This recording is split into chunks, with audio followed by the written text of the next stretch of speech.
یوگا کی شرعی حیثیت، یوگا کی شرعی حیثیت بتا دیں عاطف کراچی سے۔ دیکھیں یوگا ہندوؤں کا بھی ایک مذہبی وہ شعار سمجھا جاتا ہے، ہندو لوگ کرتے ہیں، ان کے جوگی ہوتے ہیں، پتہ نہیں کیا کیا کر رہے ہوتے ہیں، خیر لیکن یوگا کی ایک حیثیت ہے کہ اپنی فزیکل فٹنس کے لیے آپ یوگا کرتے ہیں۔ تو اگر کوئی فزیکل فٹنس کے لیے کرتا ہے، کسی مذہبی رسم کی نقل اتارنا مقصد نہیں ہے یا اس کو فالو کرنا مقصد نہیں ہے، تو اگر یوگا کے ماہرین سے پوچھ کے کوئی آدمی ایکسرسائز کرتا ہے تاکہ اس کے جو باڈی ہے وہ لچک رہے اس میں، تو وہ جائز ہے، کوئی حرج نہیں ہے، بلکہ اگر صحت بنانے کی نیت ہو تو ثواب بھی ہوگا انشاءاللہ، کیونکہ آپ صلی اللہ علیہ وسلم نے فرمایا المؤمن القوی احب الی اللہ من المؤمن الضعیف، طاقتور مومن اللہ کو زیادہ محبوب ہے کمزور مومن سے۔ تو ہر وہ ایکسرسائز جو آپ کی باڈی کی فٹنس کے لیے اچھی ہے، فائدہ مند ہے، تو وہ آپ اچھی نیت سے کریں گے تو ثواب ملے گا۔ لیکن کوئی بھی فن جب سیکھیں تو ماہرین کے بغیر نہ سیکھیں۔ ہمارے یہاں لوگ انٹرنیٹ پہ دیکھ دیکھ کے یوگا کی ایکسرسائز شروع کر کے اپنے آپ کو آڑا ترچھا کر لیتے ہیں، تو وہ پھر سیدھے نہیں ہو پاتے، بعض دفعہ گھڑیوں میں گیپ پیدا ہونے کا خطرہ ہوتا ہے، بہت کچھ ہو سکتا ہے۔ تو ماہرین سے پوچھے بغیر کوئی بھی کام خود سے نہ کیا کریں، اس کے بارے میں جدید تحقیق کو پہلے پڑھ لیں کہ کس ایکسرسائز کے فائدے کیا ہیں اور اس کے سائیڈ ایفیکٹ کیا ہیں۔ اسلام قبول کرنے کے بعد دل ہندو دھرم کی محبت، دل میں ہندو دھرم کی محبت ہو تو کیا حکم ہے؟ اگر کوئی ہندو لڑکی مسلمان لڑکے سے شادی کرنے کے لیے اسلام قبول کرے، اس کے بعد نماز روزہ زکوٰۃ پر بھی عمل کرے، لیکن اس کے دل میں ہندو دھرم کی محبت بھی ہو، تو کیا وہ لڑکی مسلم ہوگی یا نہیں؟ راشد قریشی انڈیا سے۔ دیکھیے محبت کی دو قسمیں ہیں، ایک محبت کہلاتی ہے عقلی اور ایک کہلاتی ہے طبعی۔ عقلی محبت کا مطلب یہ ہے کہ آپ کی عقل یہ کہہ رہی ہے کہ ہندو اچھا مذہب ہے اسلام سے، اور بت پرستی اور گائے کا پیشاب اور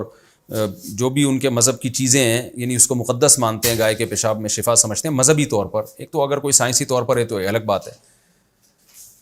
تو اس لحاظ سے اس کو عقلی لحاظ سے محبت ہے، وہ اسلام پر اس کو ترجیح دیتا ہے، تو پھر تو وہ مسلمان ہے ہی نہیں، وہ کافر ہے۔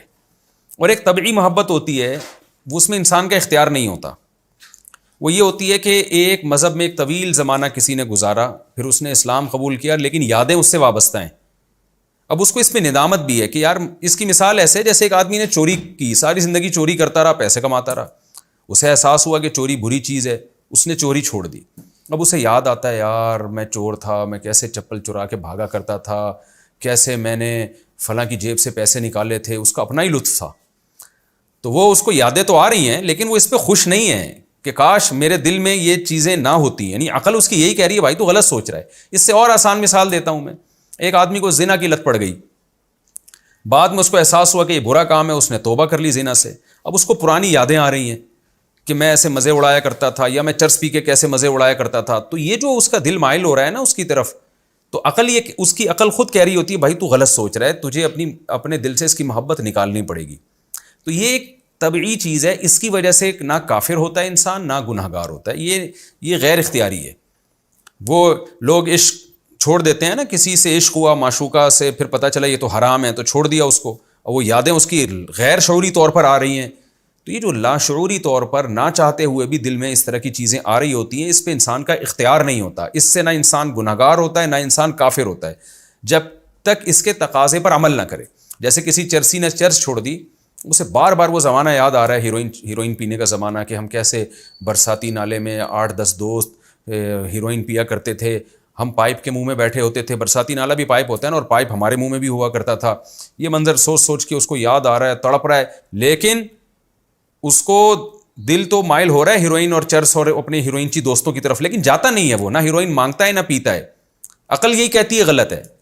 تو ایسے ہی دل مائل ہونے پر اس کو گناہ نہیں ملے گا بلکہ الٹا ثواب ملے گا اس کو، اس لیے کہ دل چاہ رہا ہے لیکن یہ پھر بھی اللہ کو ناراض نہیں کر رہا۔ تو اگر کسی ہندو نے اسلام قبول کیا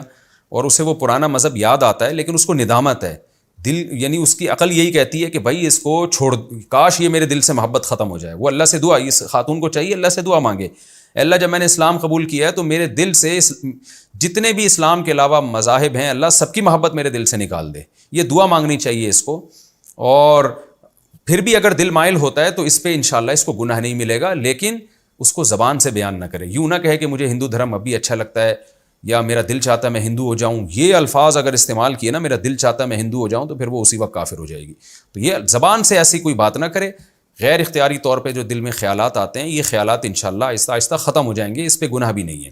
تو پھر آہستہ آہستہ انشاءاللہ اسلام کی طبعی محبت بھی دل میں پیدا ہو جائے گی، اسلام اچھا لگنے لگے گا. تو یہ خاتون کو بس اتنا اہتمام لازم ہے کہ اگر اس کے دل مائل بھی ہو رہا ہے تو یہ زبان سے یہی کہے کہ میں نہیں واپس جانا چاہتی اور میں اسلام سے محبت کرتی ہوں، اور اللہ سے دعا بھی مانگے، اللہ تو نے جب مجھے اسلام کی توفیق دی تو میرے دل میں اسلام ہی کی محبت ڈال دے، اسلام کے علاوہ جتنے مذاہب ہیں ان کی محبت تو میرے دل سے نکال دے. اگر یہ اس طرح دعا نہیں مانگتی اور زبان سے یہی کہتی مجھے وہی دھرم اچھا لگتا ہے وہی، تو پھر یہ غیر کافر ہو جائے گی اللہ کی نظر میں بھی، کیونکہ زبان سے آپ نے ایک چیز کا اظہار کیا، یہ تو آپ کا اختیار ہے نا، زبان تو آپ کے کنٹرول میں ہے، دل کنٹرول میں نہیں ہے، تو کیا ہوا. تو اس لیے غیر اختیاری چیزوں پر اللہ کی طرف سے پکڑ نہیں ہے، پکڑ ان چیزوں پر ہے جو آپ کے اختیار میں ہے.